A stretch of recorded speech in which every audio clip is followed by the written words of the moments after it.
Assalamualaikum warahmatullahi wabarakatuh.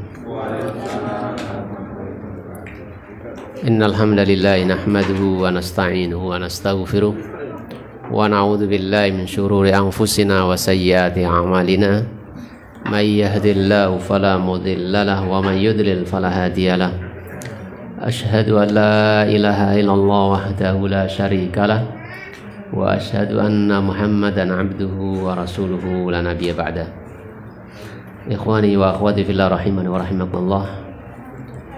Alhamdulillah, puji syukur kita panjatkan kepada Allah Subhanahu wa taala yang kembali menakdirkan kita bisa berkumpul dalam majelis yang mulia ini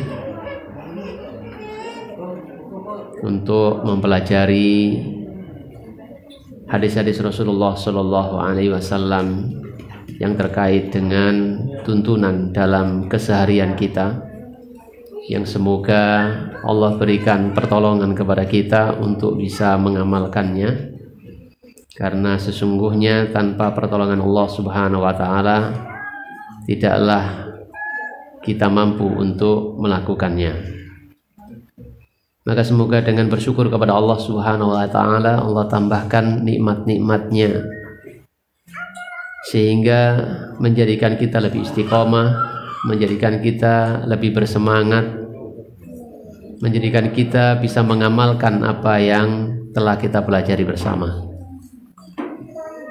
sehingga menjadi amal yang baik yang akan menjadi bekal bagi kita sekalian kelak di saat kita menghadap Allah Subhanahu wa taala untuk ditimbang amal kita, sehingga kita layak untuk menempati dua tempat yang sangat bertolak belakang, apakah di surga Allah dan kita memohon kepada Allah surganya, ataupun di neraka Allah dan kita berlindung kepada Allah dari siksa api nerakanya. Ikhwani wa akhwati fillah rahimani wa rahimakumullah, langsung saja kita buka kitab kita. Kita masuk pada bab yang baru. Kemarin kita belajar tentang kitab Ushulus Salasah. Sekarang jadwalnya kita mengaji tentang Kitabul Adab atau Adab Al-Islamiyah. Dan kita masuk pada bab baru, yaitu bab Adab Syarab. Adab minum, ya. Ikhwani wa akhwati fillah rahimani wa rahimakumullah. Yang pertama adalah sebelum kita minum maka kita diajarkan untuk mengucapkan bismillah. Sebagaimana juga telah kita pelajari terdahulu, sebelum kita makan kita mengucapkan bismillah. Yang pertama, at-tasmiyatu fi awwalihi, membaca bismillah di awal kita minum. Fa fi sahihaini an Umar bin Abi Salamah radhiyallahu an. Fa fi sahihaini, dan disebutkan dalam dua kitab sahih, yaitu Sahih Bukhari dan Muslim, an Umar bin Abi Salamah radhiyallahu an, dari Umar bin Abi Salamah.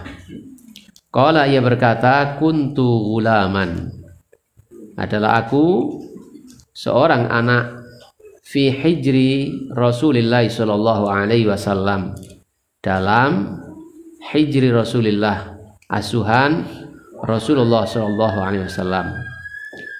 Wa kanat yadi, wa kanat, dan adalah, yadi tanganku, tatishu, berputar, fi sahfati, pada piring, pada nampan.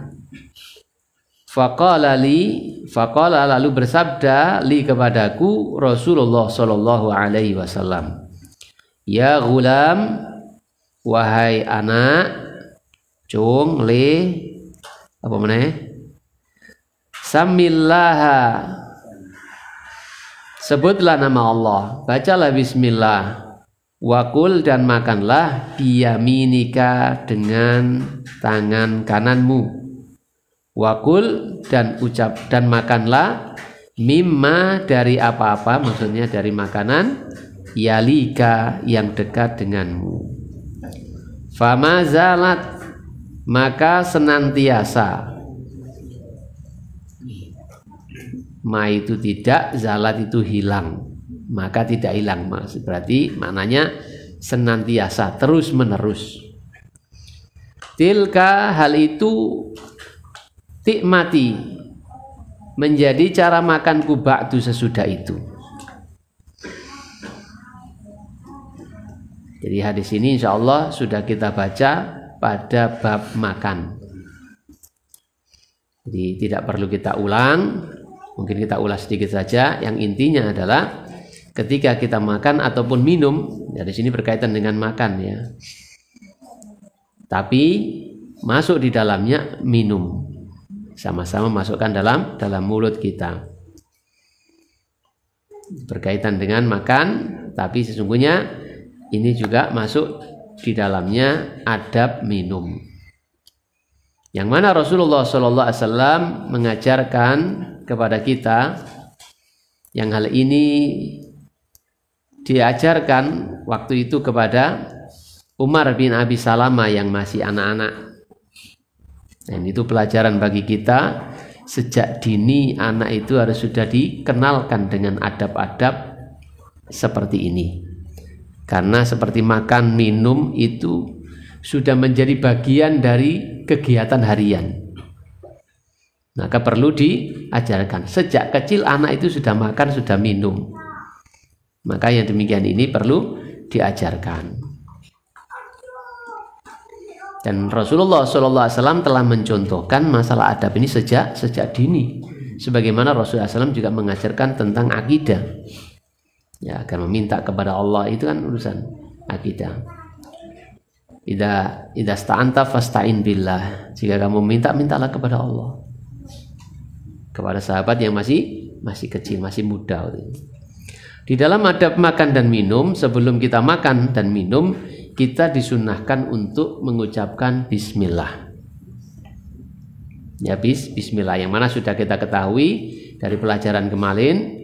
Dengan membaca bismillah itu maksudnya adalah dengan menyebut nama Allah, saya akan minum, saya akan makan. Di sana ada fiil atau kata kerja yang tidak disebutkan. Jadi tidak sekedar kita bismillah makan, tapi ada dengan bacaan bismillah itu ada yang kita inginkan. Ya. Jadi bukan sekedar mantra. Kalau mantra kita baca mantra itu kan nggak ngerti artinya, ya nggak ngerti artinya. Tapi dibaca saja dan disakralkan. Sama ngerti artinya bismillahimat menjimat menjilut dimayiti. Ngerti mi? Nggak ngerti. Gitu. Apa mana mantra-mantra itu? Nah, kali orang nggak ngerti artinya, ya yang baca nggak ngerti artinya, tapi itu selalu diamalkan. Ya, okay. Nah, doa itu bukan seperti itu. Ini adalah permintaan kita. Ini juga dalam bentuk ibadah. Kemarin kita sudah mengenal bahwasanya doa itu ada doa ibadah, ada doa permintaan. Bukan aja sekedar permintaan. Doa ibadah adalah segala macam bentuk ibadah yang diperintahkan itu termasuk doa, seperti makan, seperti sholat, puasa, haji dan sebagainya. Demikian pula ketika kita melakukan adab makan, adab minum, ini juga doa. Walaupun di sana juga ada doa, doa permintaan, yang mana kita baca bismillah. Maksudnya kita membaca bismillah itu meminta kepada Allah Subhanahu wa Ta'ala keberkahan dari makanan yang kita makan. Saya mengulang nggak apa-apa ya, mengulang yang kemarin-kemarin dan gak lali. Jadi kita makan membaca bismillah, bahwasanya yang kita maksudkan adalah saya menyebut nama Allah, ya, menyebut nama Allah, berzikir kepada Allah, saya akan makan. Dengan nama Allah saya akan makan. Atau dengan nama Allah saya bersyukur kepadanya bisa makan. Apa yang kita minta? Keberkahan dari makanan. Sebagaimana kita sholat, kita puasa, apa yang kita minta? Sama sholat ngapain sih? Kenapa sih sama ngelakoni sholat? Sholat wajib, sholat sunnah. Ya karena saya pingin dengan sholat itu masuk surga. Dengan sholat itu saya dihindarkan dari neraka.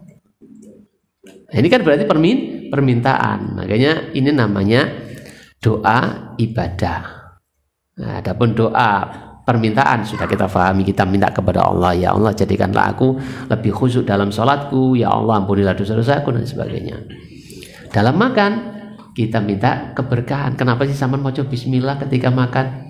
Supaya Allah Subhanahu wa ta'ala memberikan pahala kepadaku, menjadikan makanan yang saya makan ini diberikan keberkahan, sehingga makanan yang kita makan ini menjadi sebuah energi yang menggerakkan saya lebih taat kepada Allah. Makanan yang saya makan ini menjadi tenaga bagi saya, menjadi tubuh menyehatkan saya, menjadi obat yang menyembuhkan sakit saya. Ini permintaan kita dengan membaca bismillah. Kemudian Rasulullah SAW mengajarkan adab makan atau minum itu selain membaca bismillah adalah dengan menggunakan tangan kanan. Ingat, tangan kanan. Mungkin kita makan tangan kanan, tapi seringkali kita minum tangan kiri. Saking seringnya sampai kita kurang perhatian kalau minum tangan kiri, karena sudah menjadi kebiasaan. Refleks minum tangan kiri, makan dengan tangan kanan. Sebagaimana makan harus dengan tangan kanan, maka minum pun harus dengan tangan kanan. Jangan sampai menggunakan tangan kiri. Kenapa? Karena setan itu makan dan minum menggunakan tangan kiri. Kenapa kita baca bismillah? Karena dengan membaca bismillah setan gak ikut makan dengan kita, gak ikut minum dengan kita, sebagaimana yang disabdakan Rasulullah SAW, dan di sini juga sudah pernah kita baca dahulu, yang diriwayatkan Imam Muslim dalam kitab sahihnya dari sahabat Jabir bin Abdullah radhiyallahu anhuma, annahu sami'an nabiyya sallallahu alaihi wasallam yaqul, annahu bahwasanya dia Nabi sallallahu alaihi wasallam, bahwasanya dia Jabir radhiyallahu an sami'a pernah mendengar an-nabiyya sallallahu alaihi wasallam, mendengar Nabi sallallahu alaihi wasallam yaqulu, beliau bersabda, idza dakhala ar-rajulu baitahu, idza apabila dakhala masuk ar-rajulu seorang laki-laki, berarti seorang perempuan enggak masuk di dalamnya. Perintah kepada laki-laki mencakup juga perintah kepada perempuan. Tapi kalau perintah kepada perempuan belum tentu masuk di dalamnya laki-laki. Ya, ini kaidahnya seperti itu. Jadi kalau perintah kepada perempuan tidak masuk laki-laki, seperti perintah untuk memakai hijab. Masuk laki-laki juga pakai hijab? Enggak. Jadi saya ulangi, kalau perintah itu kepada laki-laki, dan rata-rata semua syariat itu umumnya menggunakan fiil untuk laki-laki yang diperintahkannya. Seperti makan tadi, wakul, itu perintah kepada laki-laki. Wakul, makanlah seorang laki-laki, perintah kepada laki-laki. Tapi kalau perintah kepada perempuan, ya Fatimah, kuli, makanlah. Kalau laki-laki, ya Ahmad, kul, makanlah. Jadi beda antara dalam bahasa Arab itu perintah kepada laki-laki dengan perintah kepada perempuan itu berbeda. Seperti domir juga untuk laki-laki berbeda dengan domir perempuan. Nah, tapi kalau itu perintah kepada laki-laki, masuk di dalamnya perempuan. Aqimus sholat, dirikanlah sholat, itu perintah kepada laki-laki. Aqimu, dirikanlah olehmu sekalian, laki-laki. Kalau artinya lengkapnya begitu. Melakukan sholat. Kutiba alaikumusiyam, telah diperintahkan kepada kalian. Alaikum itu adalah kum, domir laki-laki. Kalau perempuan kunnah. Kakuma kum, ki kuma kunna, kan gitu kan? Yang sudah kita hafal. Kamu seorang laki-laki. Kuma, kamu dua orang laki-laki, sama dengan perempuan juga kuma. Kalau kum, kalian laki-laki. Kalau kunna, kalian perempuan. Tapi itu masuk kepada perempuan juga. Jadi seperti itu. Jadi di sini idza dakhala rajulu, apabila masuk ar-rajulu seorang laki-laki. Makanya sering diartikan seseorang. Dan nggak usah jelas nomaneh. Gitu ya. Tapi kan kita mengartikan satu-satu. Maka ar-rajulu kita artikan laki-laki. Tapi antum harus semua paham kalau ini juga perempuan masuk. Kalau diganting saya artikan seseorang gitu lah. Jadi idza dakhala rajuluna nek kapan ana wong sing mlebu baitahu omahe. Nah ngono nek ganting. Tapi nek kene ya ar-rajulu kita artikan dia seorang laki-laki. Karena kita butuh mengartikan satu-satu. Idza apabila dakhala masuk ar-rajulu seorang laki-laki baitahu rumahnya. Nah ini hunya kan ya domir kembali kepada rajul. Kalau kepada perempuan kan ha. Fadzakarallaha. Fadzakara tapi hanya Allah ini bukan hanya perempuan gitu loh. Ya, ora kok ha gitu. Fadzakara lalu dia laki-laki tadi menyebut Allahu Allah. Artinya berzikir kepada Allah, menyebut membaca apa namanya bismillah ya, berzikir kepada Allah.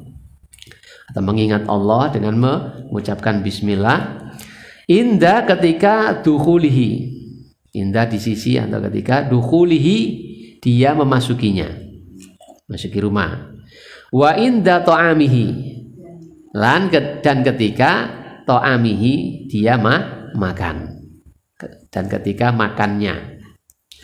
Qala syaitanu berkata syaiton setan bahasa Jawanya apa? Wakeh gara itu saya artikan setan saja sudah bawahnya. Maka berkatalah nggak pena. Maka berkatalah setan ya sudah semua sudah paham itu setan. La mabita lakum, la tidak ada mabita tempat menginap, tempat bermalam. Lakum bagi kalian. Jadi setan ngomong be konconi sama teman-temannya. Ketika ada orang yang masuk rumah tidak menyebut asma Allah, tidak berzikir kepada Allah ketika memasuki rumahnya dan juga ketika makannya, maka setan bilang sama temannya, waduh sampean gantuk inepan dalu iki lan gantuk mangan dalu tapi kono ya mergo gak setan awak dhewe. Tapi kalau nanti nggak baca ya setan ikut makan. Wala asya'a dan makan malam, dan tidak pula engkau mendapatkan makan malam asya. Jadi bahasa Arab itu makan malam ya bahasa Arab dewi, makan siang ya dewi, makan pagi ya dewi. Wa idza dakhala, wa idza dan apabila dakhala dia masuk falam, maka dia tidak yadhkurullaha inda dukhulihi. Yadhkuru dia berzikir, dia ingat Allah inda dukhulihi di saat memasukinya. Qala syaiton, qala telah berkata setan, adraktumul mabita. Adraktum kalian mendapatkan al mabita, makan malam, bermalam. Wa idza lam yadhkurillah, wa idza apabila lam yadhkur dia tidak, lam yadhkurillah tidak mengingat Allah, tidak berzikir kepada Allah, tidak membaca bismillah inda ta'amihi ketika makannya, di sisi makannya. Qala setan berkata adraktumul mabit, kalian mendapatkan nginap turu bengi, wal asya'a dan juga mangan bengi, makan malam. Jadi inilah rahasianya ikhwani wa akhwati fillah rahimani wa rahimakumullah. Pelajaran yang bisa kita dapatkan bahwasanya apa yang disyariatkan agama pasti kebaikan, pasti untuk kita itu kebaikan. Pahala sudah pasti karena ini sebuah ibadah. Jikalau kita lakukan ini dengan niatan yang ikhlas, lillahi semata-mata karena Allah, bukan karena yang lainnya. Yang kedua, jika kita lakukan yang demikian ini, maka kita akan mendapatkan keberkahan dari makanan yang kita makan, dari rumah yang kita masuki.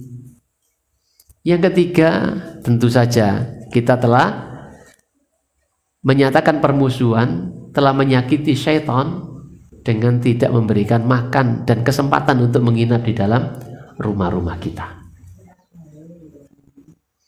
Dan itu berlaku untuk semua syariat yang diperintahkannya. Kebaikan demi kebaikan yang akan kita dapatkan. Walaupun terkadang tidak disebutkan alasan kenapa kita diperintahkan melakukan seperti itu. Tetapi sekali lagi bagi kita, orang-orang yang beriman tetap yakin apa yang diperintahkan oleh agama itu pasti kebaikan. Pasti baik untuk kita lakukan. Kemudian yang kedua, asyurbu jalisan illa lihajah. Asyurbu jalisan illa lihajatin. Minum jalisan, duduk. Asyurbu jalisan, duduk, minum dengan duduk. Illa, kecuali lihajatin, karena adanya suatu hajat, suatu kebutuhan yang mungkin karena kebutuhan itu tidak bisa menjadikan kita duduk. Rawa Muslimun fi sahihi, rawa telah meriwayatkan Muslimun, Imam Muslim, fi sahihi, dalam sahihnya, dalam kitab Sahih Muslimnya. An Abi Sa'id al-Khudri radhiyallahu an dari Abu Sa'id al-Khudri radhiyallahu anna Rasulullah sallallahu alaihi wasallam, anna sesungguhnya Rasulullah sallallahu alaihi wasallam, naha, beliau telah melarang, anisyurbi, dari syurbi minum, qaiman, dengan berdiri. Jadi bahwasanya Rasulullah SAW beliau sudah melarang, pernah melarang, telah melarang dari minum dengan berdiri. Jadi ini menjadi adab kita minum, ya, adab kita makan itu dengan duduk, karena Rasulullah SAW melarang dengan berdiri. Ya, seperti ini tidak disebutkan alasannya kenapa, tapi kita yakin dengan kita mengingkari, ya, mengingkari jelas nggak boleh. Dengan kita menyelisihi, terus minum dengan berdiri, pasti ada suatu bahaya untuk kita. Dan mungkin antum sekalian pernah mendapatkan kiriman WA dari mana, dari grup-grup atau begitu, yang menyebutkan dari penelitian para dokter, ternyata minum dengan berdiri itu tidak bagus, menimbulkan penyakit jantung ini dan sebagainya ternyata. Ini kalau kita lakukan dengan terus-menerus seperti itu. Maka sungguh sebaik-baik petunjuk adalah petunjuknya Rasulullah Shallallahu Alaihi Wasallam, sebagaimana yang beliau sering sampaikan dalam khutbatul hajah. Beliau katakan, wa khairul hadyi hadyu Muhammadin Shallallahu Alaihi Wasallam. Dan sebaik-baik petunjuk adalah petunjuk Muhammad Sallallahu Alaihi Wasallam. Petunjuk apa ini? Dalalah wal irsyad, bukan petunjuk taufik.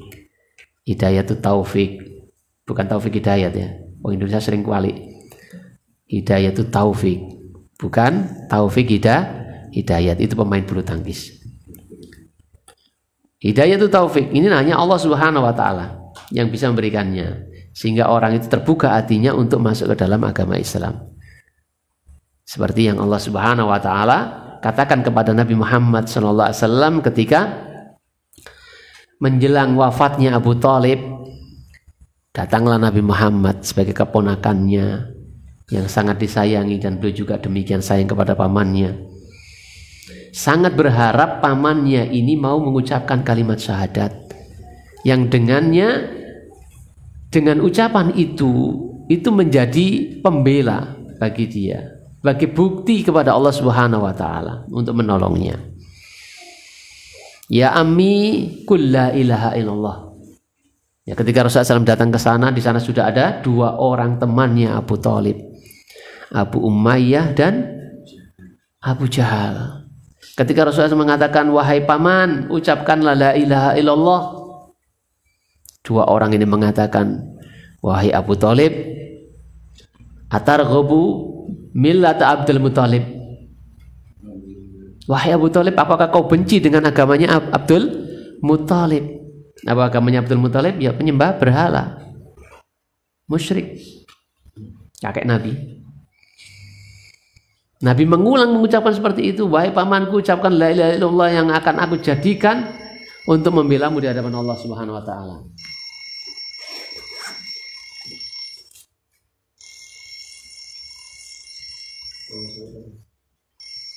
Ora teko makku, gak usah diangkat. Ya kalau dari mak saya harus saya angkat, suruh pulang-pulang ya. Ya, diangkat atau enggak?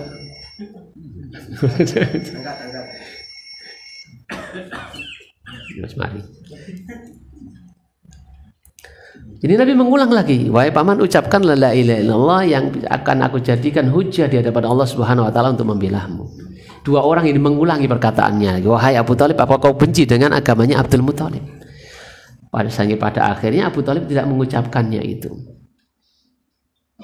Dan karena hal seperti itu Allah Subhanahu wa taala menurunkan ayat Al-Qur'an, innaka latahdi man ahbabta walakinnallaha yahdi man yasha. Sesungguhnya kamu Muhammad tidak bisa memberikan hidayah kepada orang yang paling kau cintai. Walakinnallaha yahdi man yasha. Akan tetapi Allah lah yang memberikan hidayah, memberikan petunjuk kepada siapa saja yang dikehendaki. Dan pelajaran di antara pelajaran pada ayat itu, pada kejadian itu, kasus itu adalah betapa pentingnya teman itu. Ya, betapa pentingnya teman itu. Teman itu sangat mempengaruhi. Dan kita bersyukur kepada Allah Subhanahu wa taala, teman-teman kita adalah teman-teman yang suka datang ke majelis ilmu. Walaupun Abu Thalib itu sangat mencintai Nabi dan beliau yakin apa yang dibawa oleh keponakannya adalah sebuah kebenaran. Tapi karena pengaruh teman, ya, setelah takdir Allah Subhanahu wa taala tentunya, Abu Thalib tidak sampai mengucapkan yang diajakkan oleh keponakan yang sangat disayanginya. Dan Allah menurunkan dalam kejadian seperti itu, innaka latahdi man ahbabta walakinnallaha yahdi man yasha. Ini hidayah taufik. Ini hidayah taufik. Hanya Allah Subhanahu wa taala yang pegang hidayah ini. Tapi kalau hidayah dalalah wal irsyad, maka siapapun bisa memberikan hidayah, bisa memberikan petunjuk. Orang bisa menunjukkan, sana loh tempatnya ngaji. Ini yang hidayah, penunjukan. Ayo ngaji, di mana? Di sana tunjukkan. Orang ini memberikan hidayah kepada dia, petunjuk kepada dia untuk datang ke majelis ilmu. Tempatnya sana loh, sholat, ada sholat berjamaah.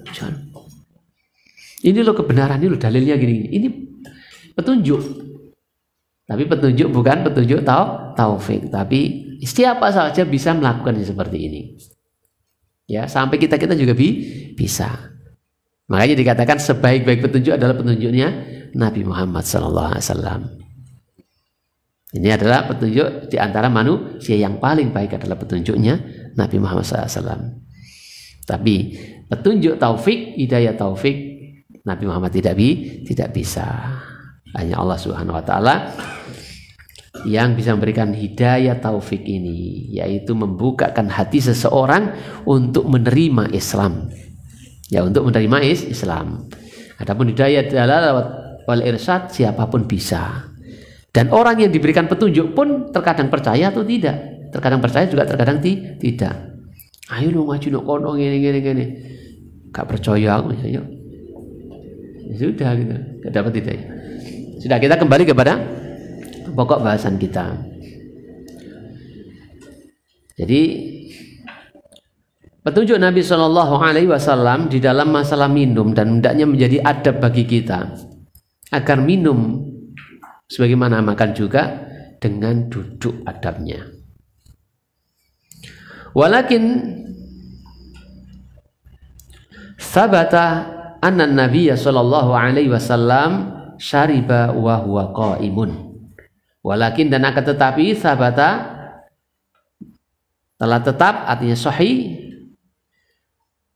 Akan tetapi ada riwayat yang sahih, anna Nabiya Shallallahu Alaihi Wasallam, bahwasanya Nabi Shallallahu Alaihi Wasallam syariba, beliau minum, wahwa, dan beliau qaimun, berdiri. Seperti disebutkan dalam Sahih Bukhari dan Muslim an Ibni Abbasin, dari Ibnu Abbas radhiyallahu anhuma, anna Nabiya sallallahu alaihi wasallam, anna bahwasanya atau sesungguhnya Nabi sallallahu alaihi wasallam syariba, beliau pernah minum, min zamzamah, dari air zam-zam, min dalwin, dari gelas, minha, darinya, wa huwa qaimun, sementara beliau qaimun, berdiri. Jadi Ibnu Abbas menceritakan bahwasanya pernah didapati oleh Ibnu Abbas, Nabi itu minum dengan menggunakan gelas, minum air zam-zam itu dengan berdiri. Dijelaskan oleh para ulama, yang satu Nabi melarang minum dengan berdiri, yang satunya Nabi sendiri minum dengan berdiri. Nek kita, nek awak-awak kita iki pantes dirani mencela-menceli. Yang melarang wong melarang wong ngombe ngadeg, dhek dhewe ngombe ngadeg. Nah, kan gitu. Kira-kira ngono kasare. Tapi kalau Nabi nggak mungkin. Ya, nggak mungkin. Karena apa yang diucapkan, apa yang dilakukan adalah sebuah kebenaran. Dan kebenaran yang dibawa Nabi nggak mungkin bertolak belakang. Nggak mungkin saling bertabrakan. Oleh karena itulah ada metode thariqatul jam'i, cara digabungkan hadis-hadis ini yang seakan-akan bertentangan, kemudian diambil sebuah kesimpulan, dan itu yang paling benar. Orang kok ngotot hadis siji sing dipegang, hadis siji ne koyo-koyo diguak, mengingkari hadis yang lainnya. Nah biasanya ngono kuwi ngaji setengah-setengah. Ya, biasanya ngono ngaji setengah-setengah. Apalagi dalam masalah fikih. Apalagi dalam masalah fikih, pasti banyak perbedaan pemahaman dalam memahami hadis, ya, dalam memahami hadis ataupun ayat. Dalam masalah fikih, dalam masalah akidah semua sama. Tidak boleh ada perbedaan. Tapi dalam masalah fikih ada perbedaan-perbedaan. Bahkan di zaman sahabat juga kadang-kadang terjadi perbedaan dalam masalah ini. Selagi ada dasarnya Al-Quran dan Sunnah, maka semuanya ditoleransi. Semuanya harus legowo. Karena terkadang Nabi SAW itu mengajarkan, ya, praktek ibadah itu kadang-kadang dengan berbagai macam. Contohnya doa. Doa ini Nabi mengajarkan dalam satu kejadian itu dengan doa yang berbeda. Doa ruku ada Subhana Rabbiyal Azim, ada juga yang lainnya. Doa sujud demikian pula. Doa iftitah begitu pula. Doa sholat jenazah juga berbeda-beda. Terserah kita mau mengamalkan yang mana. Tetapi yang paling bagus tentu mengamalkan semuanya. Terkadang menggunakan doa ini, terkadang menggunakan doa ini, terkadang menggunakan doa ini. Nah, dari banyaknya yang diajarkan Nabi ini, terkadang seseorang itu belajar mendapatkan 1-2 hadis, tidak mendapatkan hadis yang lainnya. Sehingga demikian pula yang lainnya mendapatkan hadis yang lainnya, tidak mendapatkan hadis yang dipelajari oleh orang Syiah ini. Si B tidak mendapatkan hadis yang didapatkan oleh si B, sehingga otomatis berbeda. Makanya dengan perbedaan yang ada, selagi ada dalilnya, ada dasarnya dan sahih, maka semuanya biasa saja. Ya, kita harus terbuka, kita harus toleran, kita harus legowo dengan perbedaan itu. Ya, jelas di sini. Ikhwani wa akhwati fillah rahimani wa rahimakumullah. Jadi apalagi di zaman dulu, ya. Zaman dulu itu sering terjadi ulama ini mendapatkan ini. Makanya Imam Syafi'i juga ada qaul qadimnya, ada qaul jadidnya, ada qaul qadim ketika di mana Irak dengan ketika beliau ada di Mesir. Mungkin ketika di Irak dia tidak mendapatkan hadis ketika dia berada di Mesir, sehingga fatwanya juga berbeda. Mungkin demikian. Atau dia mendapatkan pemahaman yang berbeda. Kok pemahaman ini benar kok ingin. Mungkin seperti itu setelah mendapatkan hadis-hadis atau kaul-kaul ulama sebelumnya yang dia tidak dapatkan sebelumnya. Makanya ada ulama yang mengatakan kalau seseorang itu tidak mengetahui tentang perbedaan pendapat dalam masalah fikih, berarti dia belum mencium baunya fikih. Berarti dia belum mencium baunya ilmu fikih. Gitu. Makanya ada perbedaan mazhab, padahal dipelajari semua. Kaulnya ulama ini. Sehingga orang semakin toleran dengan perbedaan. Kok aneh-aneh wae ket biyen niku yo mari rukuk iku yo tangane napa lurus jebul kok iki sedakep. Wah, iki nggih anyar-anyar. Ya kan dia mendapatkan hadis Wa'il misalnya. Yang Wa'il menceritakan dia sholat, melihat Nabi SAW sholat, ya di belakangnya mulai takbir, ruku, kemudian mengucapkan Sami Allahu liman hamidah, wa ra'aituhu, kata Wa'il, wa ra'aitu mumsikan biyaminihi ala simali fi sholat. Dan aku melihatnya beliau menyedekapkan tangan kanannya atas tangan kirinya. Ketika ada orang sholat 2 rakaat dengan duduk iftiras, menduduki kaki kiri, iki kok aneh-aneh wae mari ngaji. Biyen mula nek 2 rakaat iku ya atahiyat terakhir iku ya padha mbek sholat duhur. Ya, duduk tawaruk duduk ngene. Tak arani sikile loro mlakune kok ya apik lah kata. Ya itu menganggap aneh padahal kita yang belum tahu. Sama ketika sholat, lagi sholat kok tangan drijine kok jedil-jedil ngene. Nah, judine kok jedil-jedil ngene iki. Ana sing muter ngene. Muter-muter. Iki aliran apa meneh iki lah ini. Ya berarti ngaji kita yang belum tutup gitu. Ngajine cek setengah-setengah gitu. Perlu ngaji lagi supaya tahu perbedaan. Itu sudah dilakukan oleh para ulama dahulu, itu ada hadisnya. Ada berkomilai yang ini malah yang ini yang kita anggap kuat, yaitu pilihannya dewi-dewi. Mana yang menenteramkan hatinya. Ikhwani wa akhwati billah rahimani wa rahimakumullah. Jadi dengan 2 hadis ini para ulama menggabungkan untuk mendapatkan pemahaman. Sing siji Nabi ngelarang minum dengan berdiri, tapi di dalam hadisnya Ibnu Abbas bahwasanya katanya Nabi itu minum air Zam-Zam menggunakan gelas dengan berdiri. Fajama'al ulama'u bainal haditsaini bi annahu syariba min zamzamin qa'iman li hajatin.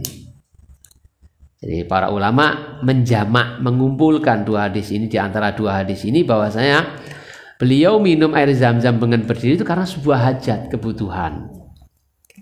Ada yang mengatakan karena waktu itu tidak ada kesempatan untuk duduk. Orang minum banyak gitu. Banyak bergerumpul di mana air Zam-Zam, kan kesempatan duduk. Yang kedua, ini menunjukkan bahwasanya bahwasanya minum dengan berdiri itu hukumnya bukan haram. Nanti larangannya bukan larangan yang keras sampai haram. Atau minum dengan berdiri itu boleh gitu. Ngono dasari gitu. Boleh. Tapi yang terbaik adalah dengan duduk. Nah, mungkin ini yang bisa kita terapkan. Jadi memang tidak apa-apa minum dengan berdiri, tapi secara adab nih kita ngajari anak-anak kita gitu minum itu dengan duduk. Yang duduk gitu ya. Kalaupun ada yang berdiri, ya usahakan karena ada suatu hajat, bukan karena sungguh-sungguh mengingkari hadis Nabi. Ya wis ana hadis ya minum dengan berdiri ae. Nah, jangan, karena Nabi pernah melarang hal itu.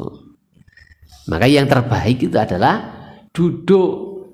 Adapun kalau berdiri, ya kalau nggak kepeksa ya sebaiknya nggak usah lah. Kalau nggak urgen banget ya nggak usah berdiri, diusahakan duduk.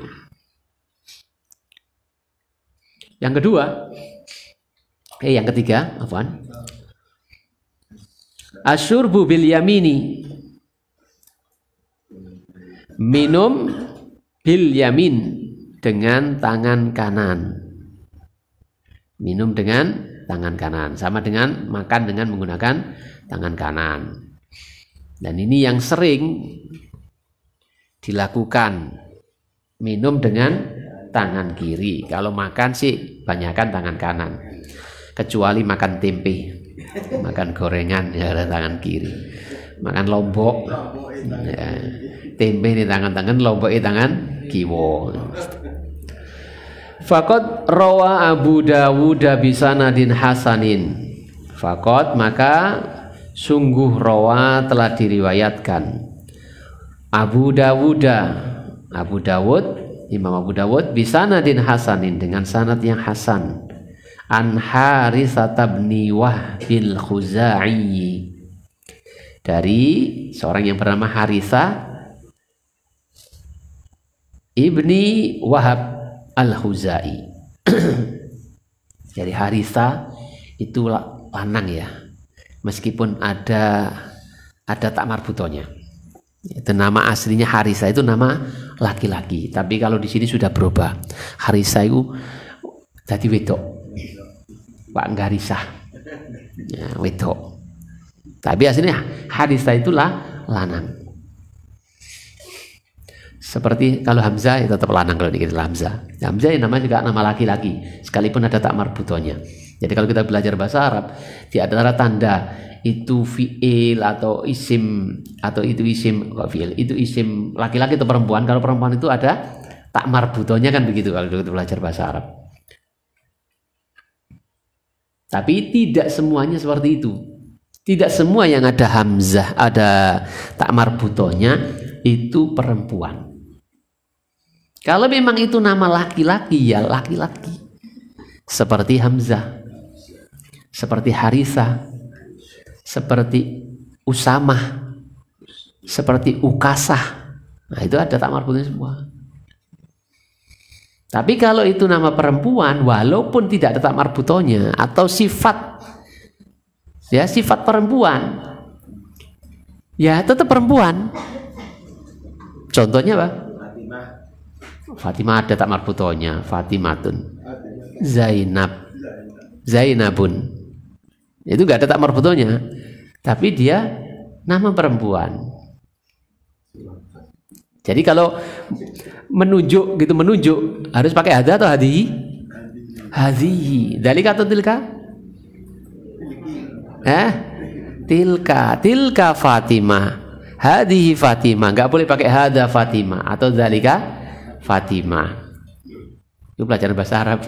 Belajar wis tua-tua ini karungan nih gitu. Ketika memerintahkan kepada Fatimah juga harus menggunakan dengan fiil untuk perempuan. Ijlisi ya Fatimah, duduklah wahai Fatimah. Ya kalau untuk laki-laki kan ijlis ya Hilmi. Ya. Ijlis ya Rijal. Ijlis. Kalau perempuan kan ijlisi. Idhabi, pergilah. Jadi bahasa Arab itu yo ngono iku sing gare kok wonten gitu. Tapi jelas iki lanang wedok jelas gitu. Dan tidak ada wandu gitu. Sing wandu-wandu piye nunjuke mbah ngono, malaikat nggodangi piye gitu. Makanya aja dadi wandu gitu. Gitu. Manggilnya gimana ini? Ya, orang-orang Banji punya nama dua. Ya. Ketika siang Tony, ketika malam dadi Siti.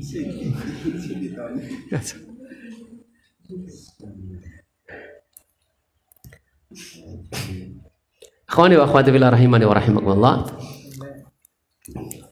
Jadi untuk di sini dari Haritsah ini nama laki-laki, bukan nama perempuan. Kalau perempuan di kita ini kebanyakan ada tunnya gitu, jelaskan tun gitu. Tun itu perempuan. Kayak tun, Fatimatun, Atun, Boktun. Dah kita teruskan. Qala, ia berkata, haddatsani, telah menceritakan kepadaku Hafsah radhiyallahu anha. Hafsatu radhiyallahu anha. telah menceritakan kepadaku Hafsah, kata Hadisah. Zaujun Nabi SAW, Hafsah itu adalah zaujun Nabi SAW, istrinya Nabi SAW. Maksudnya adalah Hafsah bintu Umar. Hafsah binti Umar, anaknya Umar ibn Khattab. Anna Nabi sallallahu alaihi wasallam, bahwasanya Nabi sallallahu alaihi wasallam karena adalah beliau yaj'alu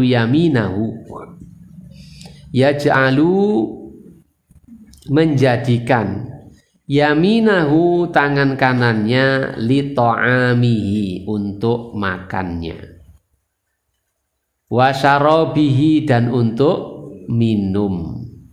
meminumnya, wa siyabihi dan untuk berpakaiannya, wa yaj'alu dan menjadikan shimalahu tangan kirinya lima siwa zalika untuk apa-apa siwa selain zalika itu. Jadi untuk perkara-perkara yang baik, yang pantas, yang sopan, ya, itu menggunakan tangan kanan. Seperti makan, minum, berpakaian, menyisir rambut, ya, dan macam-macam yang menggunakan tangan berpasangan, yang anggota tubuh berpasangan seperti tangan, itu menggunakan tangan kanan. Ya, Hafsah menceritakan sebagian yang dilakukan oleh Nabi dengan tangan kanannya. Bukan berarti hanya ini, ya, tapi semua hal-hal yang seperti ini, yang baik-baik seperti ini, ya, dari makan, minum. Kenapa begitu? Karena Nabi juga memerintahkan agar berwudu, tidak disebutkan di sini. Berwudu juga harus dengan tangan kanan dulu, berpakaian. Pakaian disebutkan di sini. Tangan kanan dahulu, demikian pula kaki kanan dahulu dan seterusnya. Jadi ini berlaku untuk, dipahami para ulama, berlaku untuk semua bentuk kebaikan, kepantasan, kelayakan, keserasian dan sebagainya itu dengan tangan kanan. Menerima, minta, mengambil, itu salaman itu dengan tangan kanan. Jangan tangan salaman tangan kiri. Kan Hafsah hanya menyebutkan 3 hal: makan, minum, berpakaian. Tangan salaman kan enggak begitu. Ini masuk salaman itu baik atau buruk? Baik, yang guna tangan kanan. Walaupun mungkin tangan kanan nggak bisa ya ditempelkan seperti salaman zaman corona. Zaman corona. Ono piye meneh? Tangan kanan. Misalkan tangan kanan. Adapun kebalikannya selain itu, yaitu kebalikannya hal-hal yang buruk, untuk bersuci, untuk yang tidak pantas, itu tangan kiri. Makanya kalau kita cewek itu tangan kanan gak pantas. Yang pantas mana? Tangan kiri. Nah, itu panggonane. Makan dengan tangan kiri gak pantas. Makan itu perkara yang baik, harus tangan kanan. Ya, gitu ya. Adapun kalau nyetir ya terserah, makan tangan kanan, tangan kiri, karena nyetir itu 2 tangan. Mau tangan kanan tok ya oleh, tangan kiri tok ya oleh. Nggak ada kaitannya begitu. Karena yang dipakai dua-duanya. Tapi kalau salah satu ya yang baik dengan menggunakan tangan kanan, yang nggak baik dengan tangan kiri. Ikhwani wa akhwati billah rahimani wa rahimakumullah, mungkin sampai hadis ini saja kita belajar, mudah-mudahan bisa kita amalkan dan menjadi adab keseharian kita, karena makan dan minum itu adalah seharian kita lakukan. Mudah-mudahan dengan menjadi adab kita, maka Allah memberikan pahala dari sisi ini, ya, dari sisi ini. Subhanakallahumma wa bihamdika asyhadu an la ilaha illa anta astaghfiruka wa atubu ilaik. Assalamualaikum warahmatullahi wabarakatuh.